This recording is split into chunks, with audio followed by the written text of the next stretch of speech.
of Defense for Policy.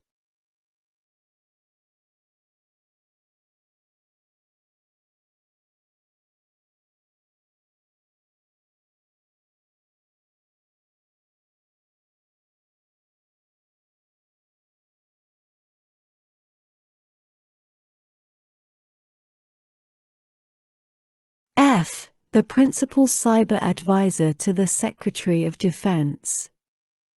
G. The commanders of all other combatant commands. 4. Briefing upon completion of the country-specific access strategies under paragraph 1. The Commander of United States Cyber Command shall provide the Deputy Secretary of Defense, the Vice Chairman of the Joint Chiefs of Staff, the Committee on Armed Services of the Senate, and the Committee on Armed Services of the House of Representatives a briefing on such strategies. D. Definition. In this section, the term critical infrastructure has the meaning given such term in Section 1016 E of Public Law 107-56, 42 U.S.C. 5195 C. E. Sec. 1510. Assessing capabilities to counter adversary use of ransomware, capabilities, and infrastructure. A. Comprehensive assessment and recommendations required.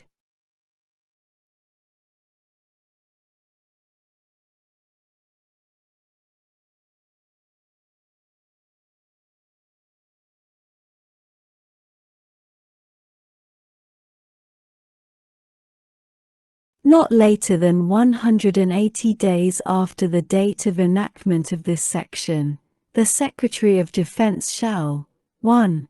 Conduct a comprehensive assessment of the policy, capacity, and capabilities of the Department of Defense to diminish and defend the United States from the threat of ransomware attacks, including a. An assessment of the current and potential threats and risks to national and economic security posed by I. Large-scale and sophisticated criminal cyber enterprises that provide large-scale and sophisticated cyber attack capabilities and infrastructure used to conduct ransomware attacks.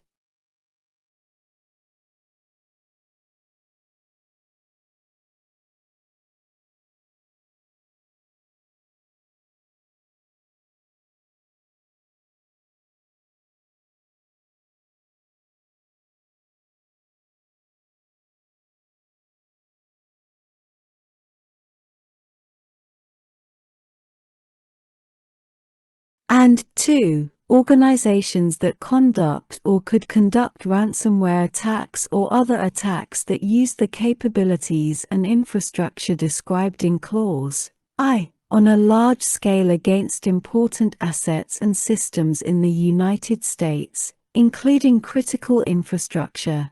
B. An assessment of I. The threat posed to the Department of Defense Information Network and the United States by the large-scale and sophisticated criminal cyber enterprises, capabilities, and infrastructure described in subparagraph A, and 2. The current and potential role of United States Cyber Command in addressing the threat referred to in Clause I, including I. The threshold at which United States Cyber Command should respond to such a threat.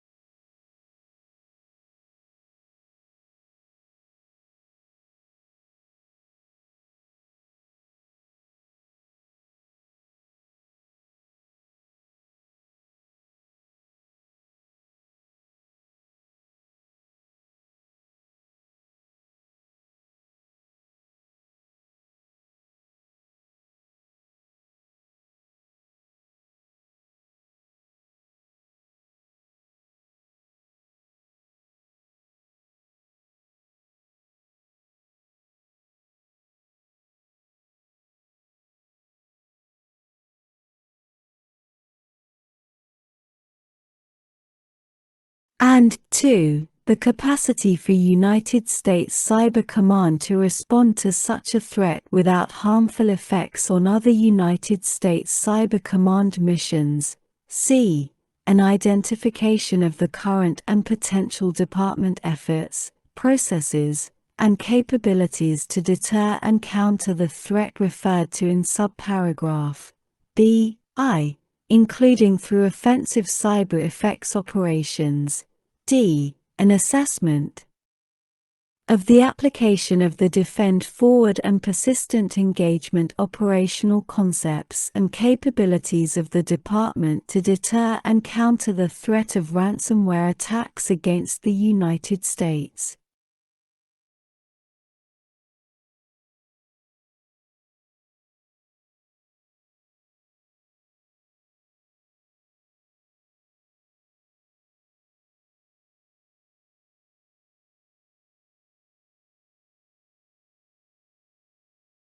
E. A description of the efforts of the Department in interagency processes and joint collaboration with allies and partners of the United States to address the growing threat from large-scale and sophisticated criminal cyber enterprises that conduct ransomware attacks and could conduct attacks with other objectives.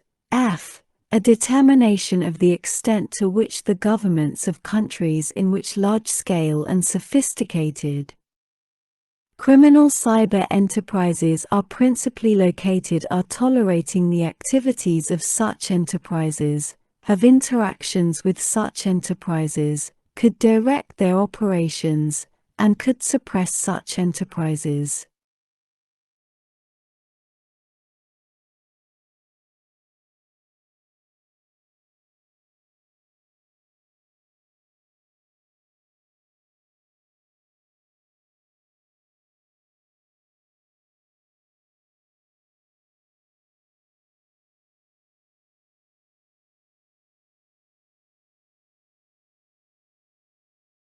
G. An assessment as to whether the large-scale and sophisticated criminal cyber enterprises described in subparagraph F are perfecting and practicing attack techniques and capabilities at scale that can be co-opted and placed in the service of the country in which such enterprises are principally located, and H. Identification of such legislative or administrative action as may be necessary to more effectively counter the threat of ransomware attacks, and 2. Develop recommendations for the Department to build capabilities to develop and execute innovative methods to deter and counter the threat of ransomware attacks prior to and in response to the launching of such attacks. B. Briefing.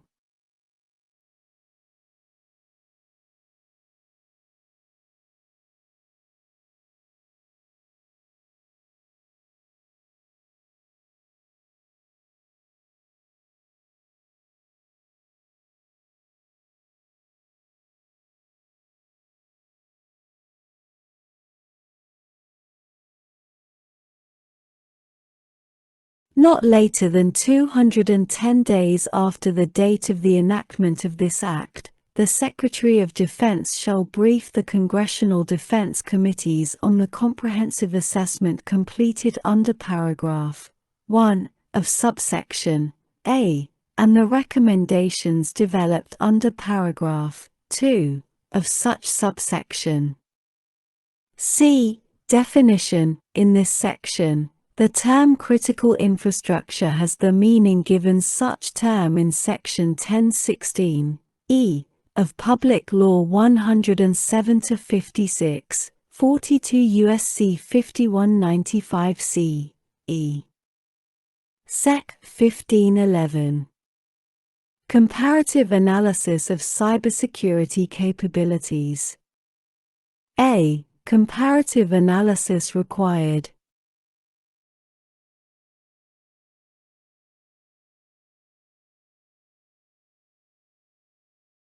Not later than 180 days after the date of the enactment of this Act, the Chief Information Officer and the Director of Cost Assessment and Program Evaluation, CAPE, of the Department of Defense, in consultation with the Principal Cyber Advisor to the Secretary of Defense and the Chief Information Officers of each of the military departments, shall jointly sponsor a comparative analysis, to be conducted by the Director of the National Security Agency and the Director of the Defense Information Systems Agency, of the following: 1. The cybersecurity tools, applications, and capabilities offered as options on enterprise software agreements for cloud-based productivity and collaboration suites, such as is offered under the Defense Enterprise Office Solution and Enterprise Software Agreement contracts with Department of Defense components, relative to the cybersecurity tools, applications, and capabilities that are currently deployed in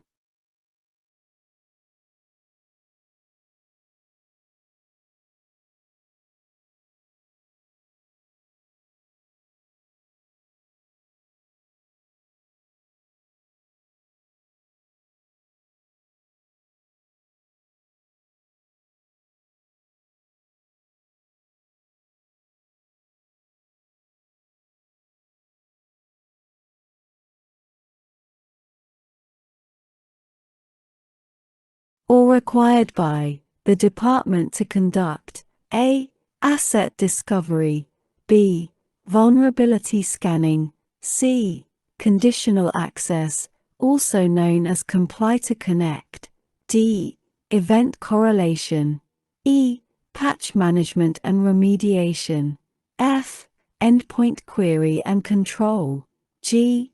Endpoint detection and response, h. Data rights management, I. Data loss prevention, j. Data tagging, k. Data encryption, l. Security information and event management, and m. Security orchestration, automation, and response.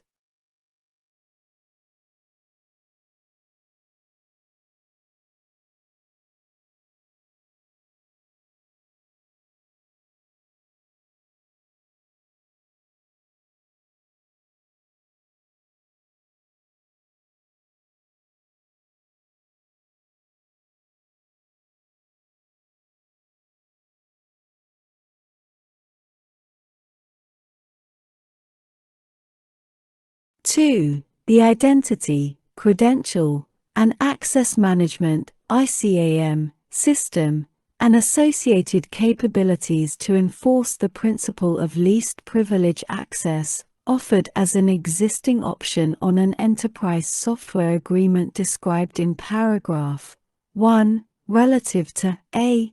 The requirements of such system described in the Zero Trust reference architecture of the department, and b. The requirements of such system under development by the Defense Information Systems Agency. 3. The artificial intelligence and machine learning capabilities associated with the tools, applications, and capabilities described in paragraphs 1 and 2, and the ability to host government or third-party artificial intelligence and machine learning algorithms pursuant to contracts referred to in paragraph 1, for such tools, applications, and capabilities.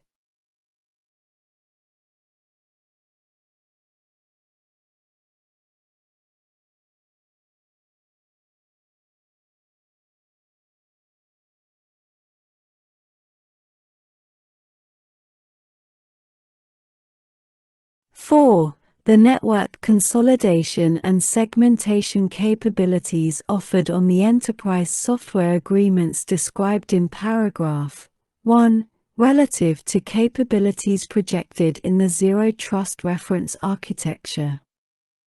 5. The automated orchestration